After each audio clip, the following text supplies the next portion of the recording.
Hi. So would you guys like to know what happened later?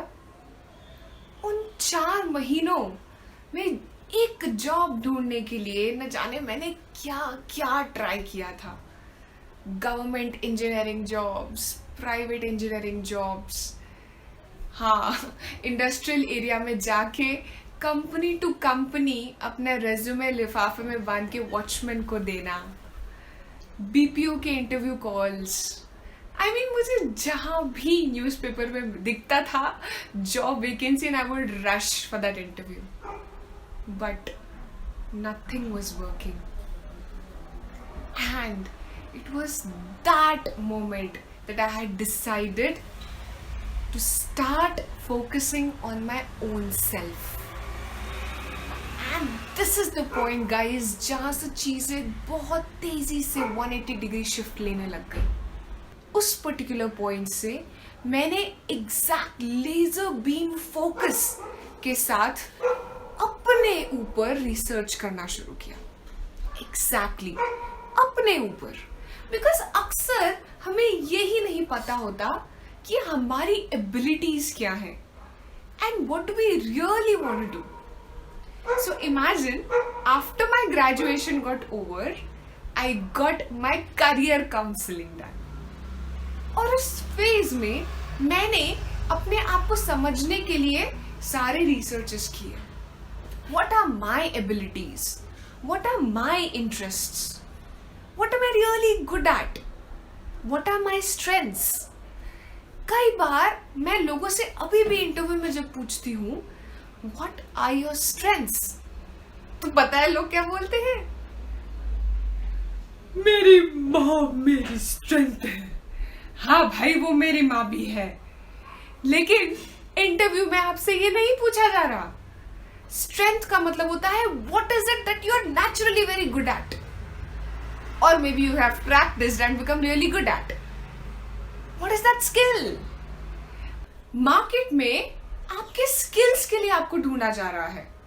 Any employer, any company, anybody is looking for skills and not just marks or merely some degree holders. हमारे साथ भी तो कई बार हुआ है ना.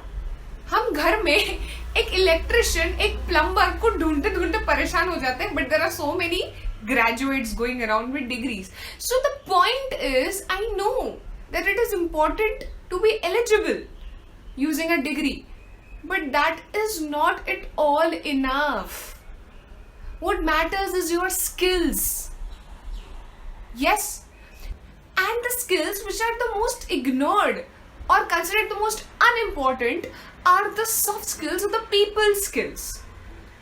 आप कहीं पर भी जाते हैं, आपने नोटिस किया है कुछ लोग ऐसे ही इंटरव्यू क्रैक कर लेते हैं, ऐसे ही प्रेजेंटेशन दे देते हैं, ऐसे ही जाकर ऐसा पिच मारते हैं कि उनका बिजनेस प्रपोजल एक्सेप्ट करने से कोई रोक नहीं सकता.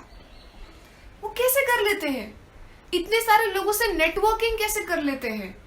किसी से डर नहीं लगता, नेगोशिएशन कर लेते हैं, कॉन्फ्लिक्ट्स इजीली रिजॉल्व कर लेते हैं.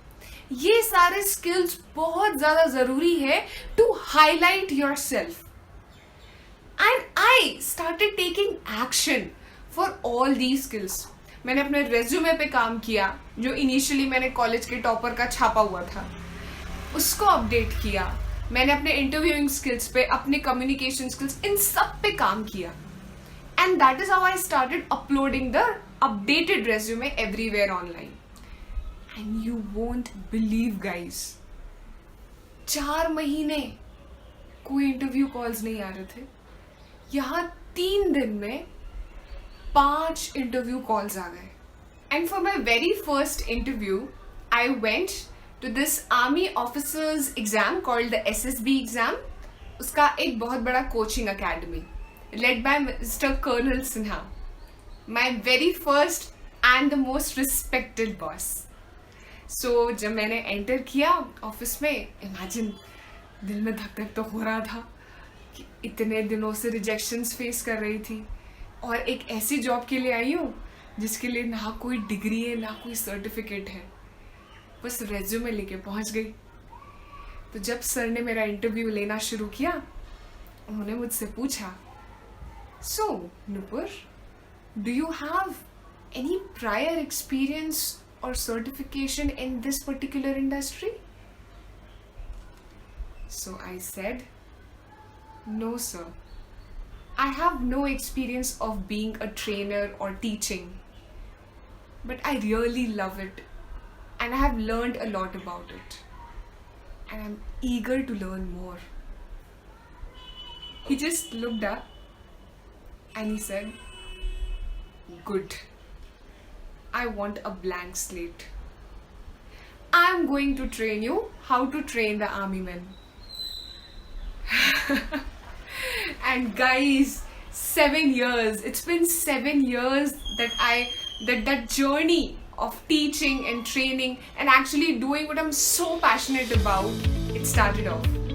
7 साल से ना सिर्फ आर्मी मैन या फाइनल ईयर इंजीनियरिंग स्टूडेंट्स और ग्रेजुएट्स और young working professionals, college faculties and professors, like I have been very fortunate enough to teach more than almost 3,000 people during this journey of 7 years. What I want to say that ये सब magically नहीं होता, ये सिर्फ इसलिए हुआ क्योंकि मैंने इस क्लैरिटी ऑफ माइंड के लिए और इन स्किल्स पे काम करने के लिए जिम्मेदारी उठाई. सो गाइज, साइकोलॉजी में एक बहुत इंटरेस्टिंग सा कॉन्सेप्ट है. It's called the locus of control. Locus of control is sort of a personality test जिसमें एक स्केल रखा जाता है जिसके 2 एक्सट्रीम्स होते हैं. एक होता है एक्सटर्नल लोकस ऑफ कंट्रोल और दूसरा होता है इंटरनल लोकस ऑफ कंट्रोल. और अक्सर पर्सनैलिटीज इस ग्रेडियंट स्केल पे कहीं ना कहीं आती हैं. जो एक्सटर्नल लोकस ऑफ कंट्रोल होते हैं, ऐसी पर्सनैलिटीज अक्सर उनके लाइफ में जो भी रिजल्ट्स आते हैं या फेलियर्स आते हैं या सक्सेस आता है, उसके लिए अपने आसपास के सिचुएशंस, पीपल, डेस्टिनी, इन सारी चीजों को ज्यादा पावरफुल मानते हैं. They think these overpower their own will or their efforts. The other extreme is called the internal locus of control. Internal locus of control personalities feel accountable for whatever results they face in their lives because they feel that their efforts and their willpower is what matters to get whatever they want to get. Now this is the biggest hint here, guys. Who do you think will feel more powerful and motivated to work? Yes, you know it. Now look at this, guys. इस lockdown में हम सब बंद हैं अपने घरों में. If you're a student or if you are a fresh 2020 year graduate or you are looking for a job or you hate doing your job, or maybe you're just confused, whatever situation that you are in, what do you think we need to focus more on? Should we focus on the things that are not in our control? Mass layoffs, corona ke cases, unemployment? Or should the focus be on building your own self? Guys, this is a golden time to work on your own self. So what do you think is in your hands? Is your routine in your hands? Are your food habits in your hands? Is your physical fitness in your hands? Is your mental and emotional fitness in your hands? Is learning a new skill or managing your time in your hands? Yes. ये आपके ऊपर है कि आप इस golden time को कैसे use करना चाहते हैं. बेड पे लेटे लेटे स्क्रॉल करते करते या फिर कुछ बिल्ड करते करते. आपको पता है, मार्क ज़करबर्ग भी इंस्टाग्राम और फेसबुक इतना नहीं यूज करते होंगे जितना हम लोग करते हैं. अभी आपकी चॉइस है. This is what differentiates a successful person from the one who just thinks he wants to do something but chooses to do nothing about it. अब आप कमेंट बॉक्स पे जाइए और लिखिए कि ऐसी कौन सी एक चीज है जिसके लिए आप जिम्मेदारी लेना चाहते हैं. What is it that you want to take action for? Yes, just go on the comment box and write it down and start working on it from now. Because you know what? Nobody can do this for you than you.